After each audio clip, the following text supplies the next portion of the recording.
Boa noite, meus irmãos. Abra sua Bíblia aí, em Deuteronômios, capítulo 11. O quinto livro da Bíblia. Deuteronômios, capítulo 11.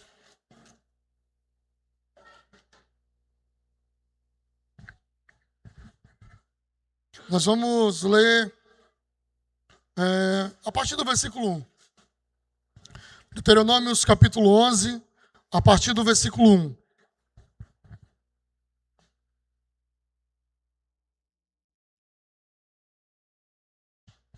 Diz assim o texto: Amem o Senhor, o Deus de vocês, e sempre guardem os seus preceitos e os seus estatutos, os seus juízos e os seus mandamentos.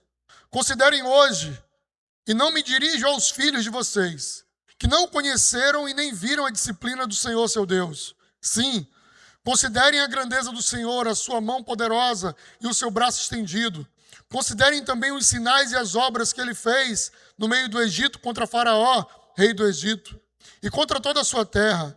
Também o que ele fez com o exército do Egito, com os seus cavalos e os seus carros de guerra, fazendo passar sobre eles as águas do Mar Vermelho, quando estavam perseguindo vocês. E como o Senhor os destruiu até o dia de hoje. Considerem o que ele fez no deserto, até que vocês chegassem a este lugar. E ainda o que ele fez com Datã e Abirão, filhos de Eliabe, filhos de Rubens. Como a terra abriu a boca e os engoliu, junto com as famílias deles, as tendas e tudo o que seguiam no meio de todo Israel. Porque vocês viram com seus próprios olhos todas as grandes obras que o Senhor fez. Portanto, guardem todos os mandamentos que hoje lhes ordeno, para que vocês sejam fortes. Entre e tomem posse da terra para onde estão indo, para que se prolonguem os seus dias na terra do Senhor, sob juramento prometeu a dar aos seus pais e à descendência deles, terra que mana leite e mel, porque a terra da qual vocês tomarão posse não é como a terra do Egito, de onde vocês saíram, em que se semeava as sementes e depois tinha que regar o pé, como se a planta fosse uma horta. Mas a terra da qual vocês tomaram posse é terra de montes e de vales, que bebe a água da chuva dos céus. É terra da qual o Senhor, seu Deus, cuida. Os olhos do Senhor, Deus de vocês, estão sobre ela continuamente, desde o princípio até o fim do ano. Se vocês, de fato, obedecerem os seus mandamentos, que hoje lhes ordeno, de amar o Senhor, seu Deus, e de o servir de todo o coração e de toda a sua alma, então, no devido tempo, eu darei a chuva que a terra de vocês precisa, tanto as primeiras como as últimas, para que vocês recolham o cereal, o vinho e o azeite. Nos campos darei pasto ao gado, e vocês comerão e se fartarão. Vamos orar. Senhor, muito obrigado, meu Pai, por esta noite. Obrigado por tua presença. Obrigado, Senhor, porque o Senhor nos trouxe a este lugar. Fala conosco, é o que eu te peço, em nome de Jesus. Amém. Meus irmãos, o livro de Deuteronômios é um livro escrito por Moisés, onde Moisés, ele estava agora praticamente em frente da terra que Deus havia prometido a ele. Agora Moisés estava em frente da terra de Canaã, a terra prometida, a terra que o Senhor falou para eles: eu vou dar a vocês como herança. Neste momento, já haviam passado 40 anos. 40 anos do dia da promessa a esse momento. Aqui já haviam morrido muitas pessoas. Muitos dos seus amigos, inclusive nesse momento aqui, é um momento especial e talvez muito próximo. Eu não posso afirmar com toda certeza, mas muito próximo, talvez, do momento em que ele escreve o Salmo 90. O Salmo 90, eu gostaria de relembrar aos irmãos, foi um salmo escrito por Moisés. E Moisés, quando escreve aquele salmo, ele diz assim: Senhor, ensina-me, Senhor, a viver os meus dias. Ensina-me, Senhor, a te reconhecer em todos os meus dias. Senhor, eu te peço que o Senhor guie a minha vida. E ele diz, por que a vida do homem é 70, 80 anos, depois disso é canseiro e enfado. E ele começa a falar sobre isso e como esse texto é mal entendido. Porque esse texto fala de um homem que no auge da sua vida ouve um chamado de Deus e vai atender a um chamado de Deus. E nesse caminho que poderia ter sido feito em 30 dias, passou 30, 60, 90, um ano, 10 anos, 20 anos e nada. 30 anos e nada. Quando estava se aproximando dos 40 anos, o texto diz que Moisés vê Arão morrer, seu irmão, Miriam, sua irmã, morrer. Daquela geração de homens, de adultos, está vivo Moisés, Josué e Calebe. Fora isso, ali estão pessoas que eram abaixo de 20 anos, passaram 40 anos, está a geração do Moisés, que ele está vendo toda morrer, e está a geração de pessoas mais ou menos com 59 anos, no máximo 60 anos. Por isso que ele diz, olha, eu estou vendo meus amigos morrerem, eu estou vendo a minha família morrer, e agora eu estou diante da terra que o Senhor disse que ia nos dar, e ele acabou de me dar uma notícia. Eu também vou morrer, eu também não vou entrar nesta terra. Mas diante desta palavra que o Senhor me deu, ele começa a lembrar as pessoas, e ele começa a lembrar de tudo o que aconteceu. E o livro de Deuteronômios é uma repetição do que aconteceu em Êxodo, em Levíticos e em Números. O livro de Deuteronômios, o Moisés, ele faz um resumo de tudo aquilo. E ele começa dizendo, vocês lembram quando saímos do Egito? Vocês lembram que saímos do deserto, caminhamos para o Jordão, atravessamos o Jordão, e ele vai falando o caminho que eles percorreram e por onde eles andaram. Lembra quando nós chegamos no deserto, lá em Mara, que as águas eram amargas? Lembra quando nós caminhamos e o Senhor fez a água sair da rocha? Lembra que nós fomos picados por serpentes e escorpiões no meio do caminho e o Senhor nos curou? Lembra que quando nós andávamos não tinha como fazer roupa nem comprar roupa, a roupa crescia no nosso corpo e as coisas iam sendo abençoadas? O livro de Deuteronômios ele vai repetindo isso. Ele repete, lembra quando eu subi no Monte Sinai, lá no Horebe, e eu fiz os 10 mandamentos, e quando eu desci, vocês estavam com idolatria aqui, lembram desse momento? E aí eu quebrei as tábuas, e vocês se comprometeram que seriam fiéis, eu voltei de novo para a presença de Deus, e ele escreveu novamente nas tábuas a sua lei, e eu desci e caminhei com vocês. Ele vai falando, vocês lembram disto? E ele chega aqui no capítulo 11, meus irmãos, ele diz, meus irmãos, amem o Senhor, amem o Senhor. Vocês precisam amar o Senhor, vocês precisam estar com a vida de vocês diante desse Deus que é poderoso, desse Deus que é grandioso. Ele diz, olha, a vida que vocês estão vivendo e que vocês estão experimentando a partir de agora não é novidade para vocês. Por quê? Ele vai dizer aqui, considerem hoje o que eu vou falar para vocês, porque eu não estou me dirigindo aos filhos de vocês, eu estou me dirigindo a vocês, ele diz, a vocês que viram o rio sendo aberto, a vocês que viram sair água da rocha, a vocês que viram os milagres acontecendo. Vocês eram jovens quando viram isso, mas vocês viram tudo o que aconteceu, vocês viram tudo o que nós estávamos passando, os olhos de vocês viram tudo isso. Por isso ele diz, considerem os sinais, considerem para amar o Senhor, para ter o Senhor como o amor maior da vida de vocês. Vocês lembram que quando os filhos de Ruben, que era Coré, Datã e Abirão, eles ofereceram um sacrifício que não era autorizado ser oferecido ao Senhor. Lembra que a terra abriu, engoliu aqueles 2 meninos com as suas famílias, com os seus bens, com tudo que tinha. Vocês viram isso acontecer. Ele vai lembrando, ele vai trazendo a memória daquelas pessoas sobre o que eles viram Deus fazendo e sobre o que eles viram Deus operando. E aí ele diz no versículo 8, portanto, guardem os seus mandamentos. Guardem os mandamentos que hoje eu estou ordenando a você. Guarde os mandamentos que vocês ouviram da parte de Deus.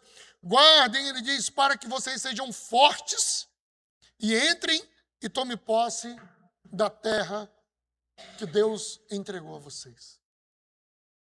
Guardem o mandamento. Olha, ele diz o segredo, né? Guardem esse mandamento para que vocês sejam fortes. Olha o que nos faz fortes, né, irmãos? É guardar os mandamentos do Senhor. Onde estava o segredo da força de Sansão? Será se era nos seus cabelos?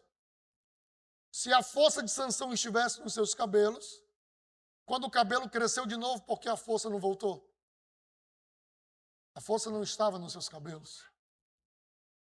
A força do Sansão não estava em suas lindas tranças, mas a força do Sansão estava em obedecer os mandamentos do Senhor, em obedecer a palavra do Senhor, em obedecer aquilo que Deus tinha. Por isso ele diz, obedeçam os meus mandamentos, que hoje eu ordeno por vocês, porque desta forma vocês serão fortes.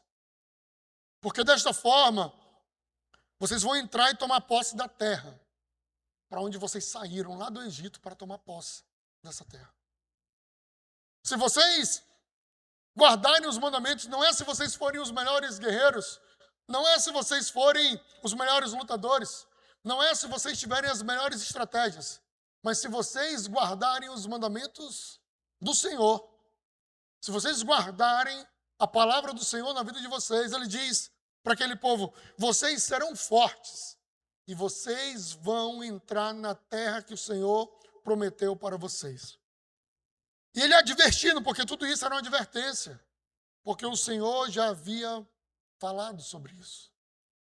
E aí, meus irmãos, nos versículos 10 e 11, especificamente, Moisés vai falar para aquelas pessoas como deve ser a nova vida daquelas pessoas. Nos versículos 10 e 11, Moisés fala, olha, agora que vocês atravessaram tudo isso, agora que vocês chegaram nesse lugar, agora que vocês estão aqui, agora que vocês estão experimentando tudo isso, neste momento da vida de vocês, e que vocês têm que saber que a força de vocês vai vir da obediência ao Senhor, de estar com o Senhor, é Ele que vai levar vocês para essa terra que estará diante de vocês, na terra em que Ele prometeu, mas existe uma forma de se viver na terra que Ele nos prometeu. E, irmão, eu queria te dizer, em nome de Jesus, há uma representatividade aqui que nós chamamos de tipologia. E a tipologia é quando nós olhamos para o Antigo Testamento e identificamos Cristo nas coisas que estão acontecendo. Existem várias tipologias no Antigo Testamento para nos apontar Cristo. E quando Cristo ele se revela a nós conseguimos compreender o que aquele texto queria nos dizer. Por exemplo, vou te mostrar alguns símbolos aqui importantes. Quando o homem pecou, a Bíblia diz que quando Adão e Eva pecaram, eles fizeram para si roupas. Lembra que eles ficaram com vergonhas e construíram roupas. Quando Jesus veio, eles se esconderam atrás de uma árvore, mas eles fizeram para si roupas. E, resgatando a memória dos irmãos, quando Adão e Eva fizeram roupas para si, eles fizeram roupas de quê?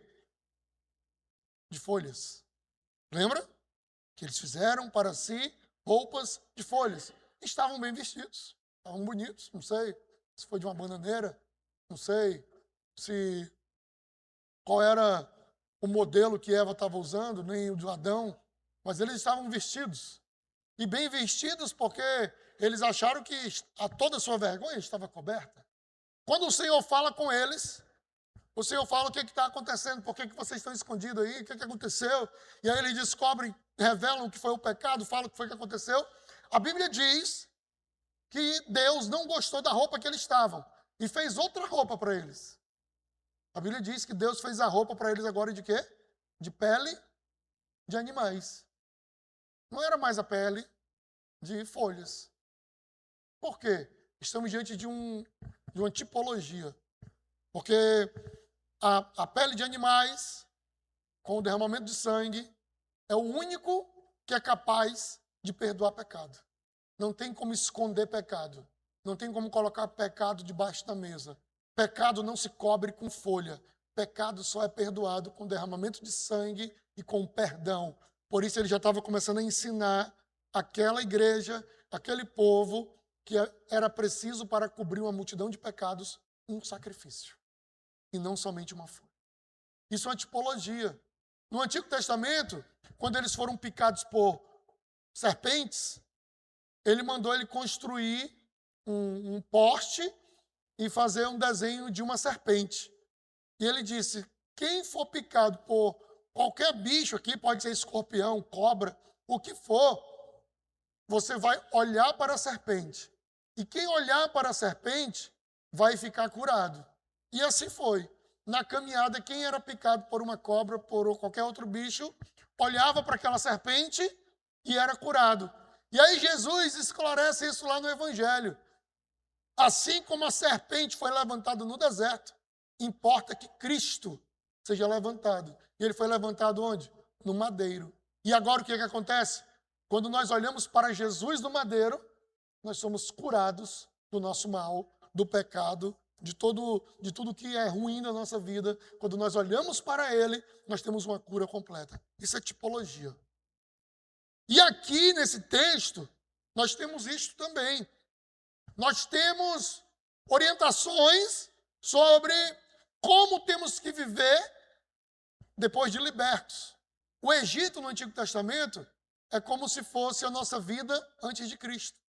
Antes de Cristo, nós vivíamos a nossa vida separados de Deus, éramos inimigos de Deus, estávamos separados da graça de Deus, porque o salário do pecado era a morte, mas o dom gratuito de Deus é a vida eterna em Cristo Jesus, porque o pecado nos separava de Deus, o pecado tinha um abismo entre nós e Deus, o pecado, ele nos colocava como brigados com Deus, mas o Senhor, pelo seu infinito amor, nos reconciliou com Deus, entregando a sua vida, entregando a sua própria vida, porque o Verbo se fez carne e habitou no meio de nós. E foi este Deus que se entregou por nós, que Ele quer de nós agora uma nova vida. Não tem esse negócio, eu venho do Egito, o pessoal fala muito isso, né? Saiu do Egito, mas o Egito não saiu de dentro dele. E tem muito crente que é assim, irmãos. Tem crente que fala assim, eu sou crente, mas se falar comigo, eu sento-lhe a mão. Parece que saiu do Egito, mas o Egito não saiu de dentro de você. Não, comigo não é assim não. Comigo, se veio para cá, eu vou de lá. Né? Eu não levo desaforo para casa, não. Não, se uma mãe vai chorar, não vai ser a minha, não, vai ser a tua. Né? São princípios que são completamente fora do padrão bíblico. Completamente. Na nossa nova vida, existe um padrão a ser vivido. Existe um modelo a ser vivido. E que nós não podemos ignorar o padrão que temos que viver. Porque é assim, irmãos. Deixa eu te explicar isso aqui, eu espero que você entenda em nome de Jesus. A ida à terra prometida é pela graça de Deus. A ida à terra prometida é pela graça, livre escolha de Deus. É Deus quem liberta o povo do Egito. É Deus quem tira o povo do Egito. É Deus quem dá uma terra para aquele povo viver. Uma terra que emana leite e mel. Uma terra que um cacho de uva é carregado por 3 homens. Uma terra que um cacho de uva cabe dentro de uma carroça. E não era qualquer carroça que carregava, não. Uma terra que nós iríamos morar em casas que não construímos. Comer de frutos que não plantamos. iríamos viver e os seriam abençoados. Quem leva isso é Deus, porque nós somos abençoados pela graça de Deus. Porém, nós somos repreendidos, nós somos condenados e nós somos culpados pelas nossas ações. A graça de Deus me leva para a terra prometida, mas os meus pecados me condenam. Os meus pecados, eles me tiram do lugar de bênção. Os meus pecados, eles me tiram do lugar da presença de Deus. É ponto comum, se alguém perguntar para mim e falar assim sobre teologia, né? Você é reformado? A minha resposta para você é direta. Não, eu não sou reformado. Né? Se fosse reformado, eu seria da igreja presbiteriana, né? Da metodista, algumas, né? Porque algumas são, metodista do Brasil não é reformada, seria congregacional ou qualquer outra coisa assim. Não sou reformado. E por não ser da teologia reformada, que diz que salvo pela graça e condenado pelos meus pecados. Eles dizem isso. E é uma boa citação. É uma boa citação. Salvo pela graça e condenado pelos meus pecados. Sim, salvo pela graça de Deus, mas os meus pecados me tiram da graça de Deus. Os meus pecados, eles me tiram da presença de Deus. Os meus pecados me afastam de Deus. Por isso, existe um jeito e um modelo de se viver. E aqui ele vai dizer no versículo 10, porque a terra que vocês tomarão posse não é como a terra do Egito, de onde vocês saíram, em que semeavam as suas sementes e depois tinham que regar com o pé, como se a plantação fosse uma horta. Lá no Egito, eles plantavam e lá eles tinham um rio, e naquele rio que eles tinham, eles faziam canais de irrigação. Eles são uns lugares muito evoluídos em canais de irrigação. Eles construíam canais de irrigação, e com os canais de irrigação que eles faziam do rio Nilo, eles iam regar tudo que eles plantavam. E a vida no Egito era pesada, porque a plantação dependia do esforço deles. A plantação dependia da mão de obra, do trabalho pesado que eles faziam. Lá no Egito, chegou um momento da saída, que eles falaram, olha, eu não vou dar nem palha para vocês vão ter que procurar palha e fazer tudo. Tudo para eles era difícil. Nem a matéria-prima eles recebiam para fazer o seu trabalho. Então eles tinham uma vida difícil e muito complicada. Ele disse, a terra que vocês irão não é igual ao Egito, que depende dos esforços de vocês, que depende do trabalho de vocês e que depende da mão de vocês. Aí ele diz, no 11, mas a terra da qual vocês tomarão posse é a terra de montes e vales, que bebe a água da chuva do céu. A terra para onde vocês vão é a terra de montes e vales, que bebe a água da chuva. O que a gente faz para chover? Tirando os irmãos que jogam sal no quintal, tirando os irmãos que amarram o pano de prato debaixo da mesa, tirando os irmãos que podem ter várias superstições aí para chover. O que a gente faz para chover? O que a gente faz? Nada. A gente espera. A gente espera.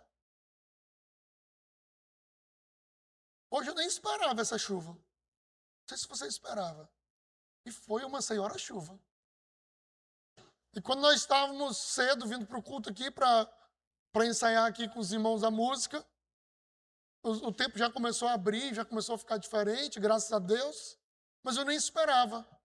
O que ele está dizendo é que a terra para onde eles iam não era uma terra que ia depender do esforço deles para as coisas prosperarem, para as coisas darem certo, mas para a terra que eles iriam, era uma terra que eles iam depender de Deus, da chuva que Deus dá, da provisão que Deus dá, do que vem do céu, que eles iam depender do que Deus vai entregar para eles. Olha, a terra que eu vou dar para vocês não é como a terra do Egito, mas é uma terra de montes e vales, é uma terra que a semente vai semear, não vai precisar de canais de irrigação, não vai precisar vocês procurarem a matéria-prima, mas eu vou dar a chuva e vocês vão ser abençoados com a chuva que eu der. Ou seja, meus irmãos, na nossa nova vida com Cristo, é uma vida que nós precisamos viver na dependência de Deus. A nossa nova vida com Deus, ela precisa ser vivida na dependência.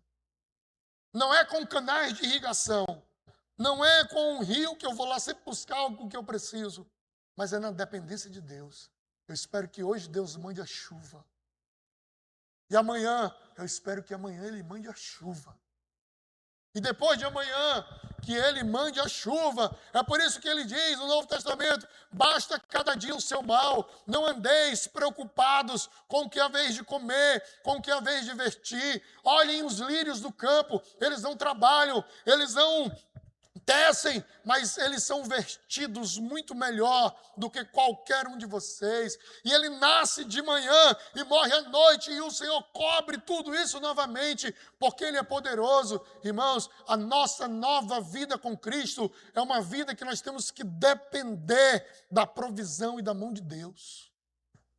Ele disse: olha, na terra que vocês vão, não é como o Egito. Na terra que vocês vão, a água que vem é a água da chuva. Na terra em que vocês vão, é a água que depende de mim para enviar para vocês. É um lugar em que vai chover quando eu quiser que chova. É um lugar que vai ter estiagem quando eu quiser que tenha estiagem. Nós precisamos aprender a depender de Deus, irmãos. Precisamos aprender a depender de Deus. Precisamos aprender a dizer: se o Senhor quiser, amanhã iremos. Se o Senhor quiser, amanhã faremos. Se o Senhor quiser, amanhã vamos nos levantar. Nós precisamos aprender a depender de Deus. O cristão, muitas vezes, ele quer viver a vida independente de Deus. Mas Deus nos chama para a nossa nova vida a depender dele. No versículo 12, ele diz assim: a terra da qual o Senhor, seu Deus, é terra da qual o Senhor, seu Deus, cuida. A terra que eu prometi para vocês, ele estava dizendo para aquele povo, é uma terra que vocês vão aprender a depender de Deus. Mas olha o que ele diz no 12. É uma terra que quem cuida dela é Deus. Você compreende isso? É uma terra que quem cuida dela é Deus, não é o homem, não é o sentinela. Porque se o Senhor não vigiar a casa, em vão vigia o sentinela. Se o Senhor não construir, em vão trabalha o construtor. Será inútil levantar de madrugada, será inútil o suor do seu rosto, será inútil porque aos seus amados Ele dá enquanto dormem. É isso aqui. E ele estava dizendo: a terra que eu prometi para vocês é uma terra que vocês têm que aprender a depender de mim. Mas a terra que eu prometi para vocês é uma terra que quem cuida dela sou eu, diz o Senhor. O lugar que Deus prometeu é um lugar que o próprio Senhor cuida. É um lugar que o próprio Senhor é o dono. É um lugar que o próprio Senhor rega. É um lugar que o próprio Senhor dá o crescimento. Olha, relendo o livro de Êxodo e o livro de Números, olha como Deus é detalhista, irmãos. Ele diz assim para o povo de Deus: eu vou expulsar do meio de vocês todos os inimigos que tiverem lá na terra, todos. Só que eu não vou expulsá-los todos de uma vez. Por quê? Porque se eu expulsar todos os moradores, existem muitas feras, muitos animais. E aí a terra vai ficar cheia de feras, cheia de animais. E aí vai ser difícil para vocês sobreviverem por conta das feras. Então eu vou tirando as pessoas aos poucos. E aos poucos vocês vão povoando esses lugares. Deus pensa em cada detalhe. Em cada detalhe. porque tudo está no controle de Deus, porque nada foge do controle de Deus, porque não tem nenhum detalhe que Deus não perceba, porque não tem nada que fuja do controle ou da mão poderosa de Deus. E é por isso que ele diz, agindo Deus, quem impedirá?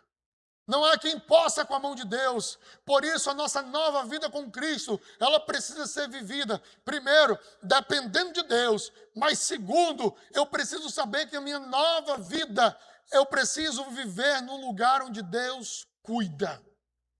No lugar onde Deus está. Onde Deus cuida, as regras são de Deus. Onde Deus está, é onde Deus quer. Se Ele disser que é todos para a direita, é todos para a direita. Se Ele disser que é todos para a esquerda, é todos para a esquerda. Se Ele disser que parem agora, todos devem parar. Se Ele disser andem agora, todos devem andar. E aqui em Deuteronômio, quando ele começa a dizer, ele faz uma lembrança interessante. Ele diz, lembra quantos vieram para o Egito? Quantos vocês eram? Não sei se os irmãos lembram. Eram 70 pessoas. Foram 70 pessoas que eram ali da família do José, do Jacó, né? Eles saíram e foram para o Egito. Mais ou menos 70 pessoas.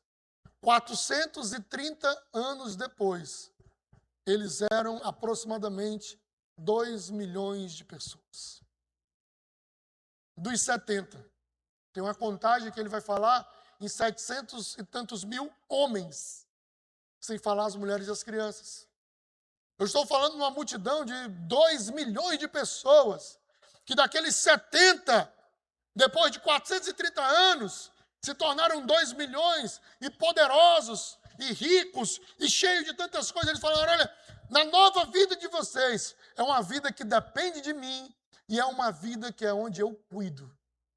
E isto é bom, primeiro, porque eu tenho que me submeter às regras de Deus. Mas o que eu achei maravilhoso lendo esse texto é que o Thales, ele fez uma música que dizia assim, imagina aí eu, um nada, sendo amigo de alguém que é tudo, sendo amigo de alguém que é Deus. Olha que interessante, né? Imagina aí eu, um nada, eu sou amigo de alguém que é tudo, amigo de alguém que é Deus. Agora,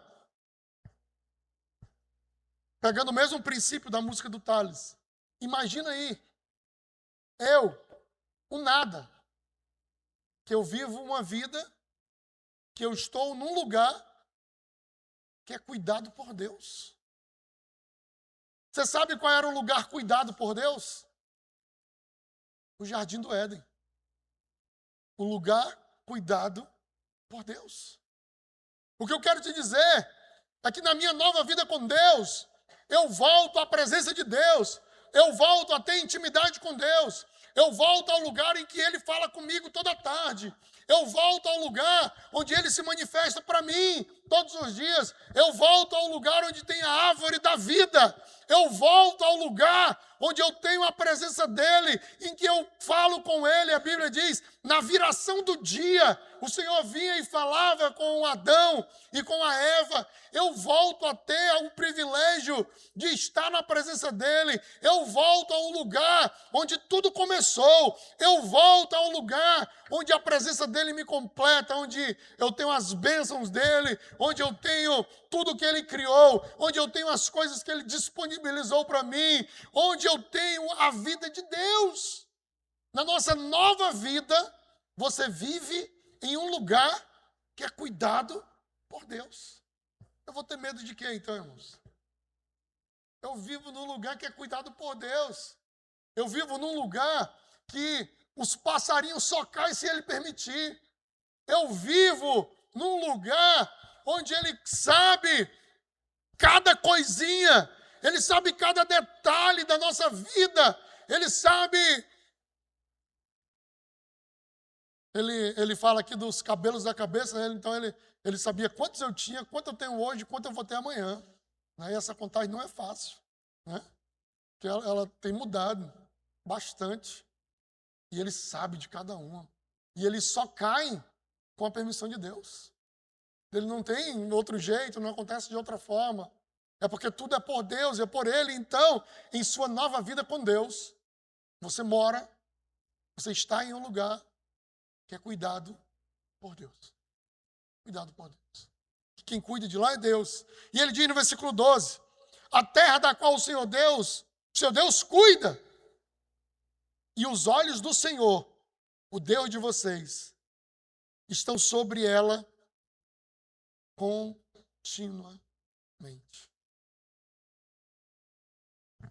A minha vida, nova vida, é uma vida que eu tenho que depender de Deus, é uma vida que eu tenho que estar no lugar onde Deus cuida de mim, e Ele cuida de mim. Se há alguém que cuida de você, Deus, Ele cuida da sua vida. E é um lugar em que os olhos do Senhor estão sobre você continuamente. Desde o princípio até o fim do ano. Em nossa nova vida com Deus, os olhos do Senhor estão sobre nós. E irmãos, você que é pai, você que é mãe, você sabe bem disto. A gente está conversando aqui, mas a gente está de olho no filho. A gente está conversando aqui e a gente está de olho no menino. E às vezes o menino vai fazer alguma coisa e a gente já corre para ajudar, para que não aconteça nenhum problema com o menino. A gente corre para acolher. Ei, não sobe aí não! Ei, cuidado, senão vai cair, tu não está vendo essa faca? A gente fica de olho, porque os nossos olhos estão sobre a criança. Só que os meus olhos são pequenos e limitados. Uma vez a Loreninha era pequenininha, estava em casa com ela brincando. E a gente... Era impressionante que eu achava que até as carapanã perseguiam a Loreninha. Ela estava num canto e falava, pá, as carapanã querem pegar muito ela. E nesse aí estava brincando lá na área. E aí, brincando lá na área, ela sentada na cadeira. Ela sentava na cadeira e levantava, falando alguma coisa como achei para mim. Eu sei que ela sentou na cadeira, ela foi levantar, ela caiu com a testa no chão da área. Quando ela levantou, já foi com um galo. Todo kit de primeiro socorro de pai tem um reparil, né? E aí, ele pega ali e já passa, que é para ver se vai baixar o galo. E não baixou, e ela ficou aquilo, e eu fiquei triste, irmãos. Com aquilo, e eu estava do lado dela. Eu falei, rapaz, o que faltou? Eu estava do lado, eu estava com ela, então, ela pode até se sentir segura, eu do lado dela, para que não acontecesse aquilo, ou para que eu segurasse, e eu posso até ter evitado outros, ou poderia ter tentado evitar esse de alguma forma, para que ela não caísse, mas eu sou pequeno e limitado. Mas eu estou falando para você de um Deus que tem todo o poder, que pelo som da sua voz, Ele criou os céus e a terra e tudo que existe.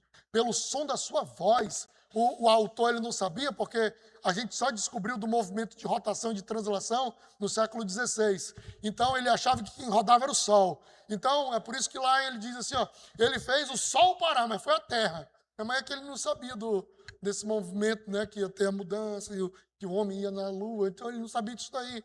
Então, mas ele diz assim, ó, ele fez o sol parar. Esse Deus, ele tem poder para fazer o movimento de rotação, de translação da terra parar. Esse Deus, ele tem poder para fazer um foguete, mudar de rota, uma estrela ir para outro lugar, um satélite fazer diferente. Esse Deus tem poder sobre o mar, esse Deus tem poder sobre o vento, esse Deus tem poder sobre os demônios, esse Deus tem poder sobre a vida, sobre a morte, esse Deus tem todo o poder. E na nossa nova vida é um lugar que Ele cuida e que os olhos dEle estão sempre olhando para nós.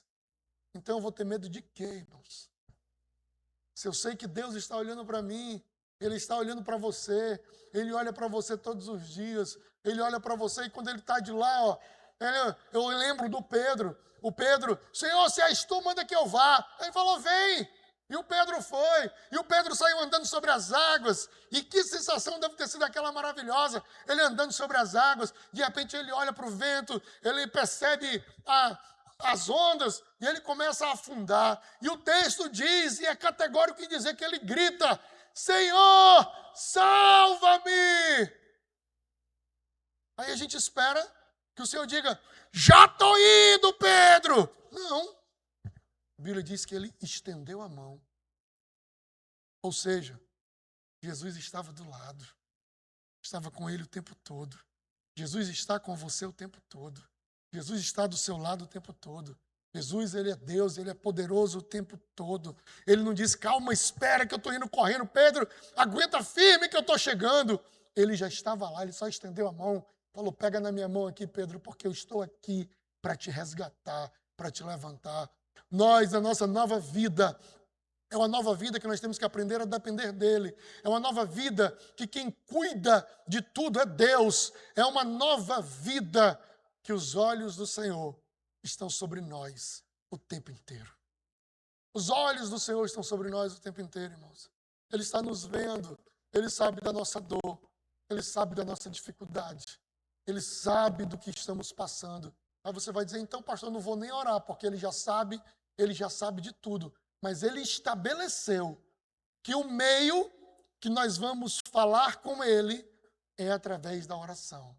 Por isso nós precisamos clamar a Deus e dizer, Senhor, salva-me. Senhor, eu estou aqui, eu preciso de Ti. Nós precisamos orar, irmãos. Nós precisamos colocar a nossa vida diante de Deus. Nós precisamos ter o nosso coração diante dEle. E olha, no último encontro das mulheres, as mulheres tomaram uma decisão maravilhosa. De uma vez por mês, na quinta-feira, de 6 às 7, elas iam vir para esta igreja e iam vir orar. E é quinta-feira agora já. Quinta-feira agora já é o dia. Olha como passou rápido. Né? Olha como passou rápido. E elas tomaram a decisão no último encontro e falaram, nós vamos estar aqui orando. Por quê? Porque quando nós precisamos de trabalhadores, o que a gente tem que fazer? Orar ao Pai da Seara para que mande trabalhadores. Porque se tiver alguém diante de nós doente, a gente tem que fazer o quê? Orar. Porque a oração da fé, ela tem poder para curar o doente e até para perdoar pecados, se for possível ou preciso, como diz lá em Tiago. Porque a oração feita com fé, ela tem poder para transformar. Olha, nós já vamos estar aqui. Aí, olha o Jesuicidência. Aí o Senhor marcou a nossa primeira vigília do ano. A gente vinha para quando? Sexta. Aí quinta as mulheres. Aí sexta, a vigília 9 horas. Aí olha só o negócio como é que é. Aí eu já desacreditado, eu estava desacreditado, irmãos. Pensa num pastor desacreditado, estava eu. Aí eu, de boa, vivendo a minha vida. Aí o Gabriel, o Vitor, o Wilgner, o Rafael, pastor, a gente quer fazer um culto de jovem. O quê, velho? A gente quer fazer um culto de jovem. Culto? De jovem, eles é. Falei, então vamos fazer. Não tem certeza? Tem. Eu falei que quem vai dirigir é fulano. Ele, eu quero mesmo. Aí eu só para coxar, eu falei, e é o ciclano que vai dar a palavra de oferta. Ele, que bom. Fiquei assim. Aí eles pegaram e tomaram uma decisão, Senildo, que sexta-feira eu venho para a vigília contigo. Eu falei, tem alguma coisa errada. Eu fiquei pensando, irmãos. Fiquei pensando o que vai acontecer. Quando o tempo fechou hoje, eu falei, pode ser isso. Né? Não sei o que é. Mas o que eu sei, irmãos, é que a oração é o meio pela qual Deus estabeleceu que nós nos relacionamos com Ele e que nós vivemos com Ele. O que eu vejo é que Deus começou a movimentar as águas. O que eu vejo é que Deus é quem faz, é Deus quem dá o crescimento, é Deus quem movimenta, é Deus quem cura, é Deus quem restaura, é Deus quem renova, é Deus quem muda todas as coisas. E agindo Deus, quem pode impedir o poder de Deus, irmãos? Não há. Por isso que a nossa nova vida com Deus é uma vida em que nós dependemos dEle. É uma vida em que Ele cuida de mim diante de todas as coisas. É uma vida em que os olhos dEle estão sobre mim todos os dias. E no texto aqui, isso significava um monte de prosperidade, irmãos. Era o que significava. Vou abençoar a tua água, vou abençoar o teu pão, vou abençoar a tua família. essa é a continuidade do texto. É o que ele diz assim. E o que eu quero é que nessa sua nova vida com Cristo, primeiro, eu quero que a gente se encontre no céu. Primeiro é isso, irmãos. Precisamos nos encontrar no céu. Não precisa ser hoje, né? Mas nós precisamos nos encontrar no céu.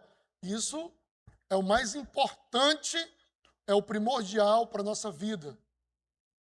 Mas além disto, eu oro e eu peço a Deus que Deus te abençoe, que Deus te prospere, que a poderosa mão de Deus esteja contigo, que quando houver doença que seja curado, que quando precise de milagre, o milagre aconteça, que quando precise que uma porta se abra, que ela se abra sobre a tua vida, que quando houver a confusão, que Deus venha com paz sobre a tua casa, que quando você não souber o que fazer, que Ele te mostre o que fazer, que quando você tiver com medo sobre o futuro dos teus filhos, sobre o andar das coisas, que Deus restaure, que Ele traga e que Ele seja o Deus da tua vida e que Ele te conduza em tudo, que quando você não souber o que fazer, que Ele abra o teu entendimento para o concurso, para o negócio, para que Ele te prospere nas diversas áreas da tua vida, para que Ele te cure, para que você viva 100, 120, 150 anos e com saúde e com força do Senhor, porque Deus, Ele nos abençoa e Deus é poderoso para fazer infinitamente mais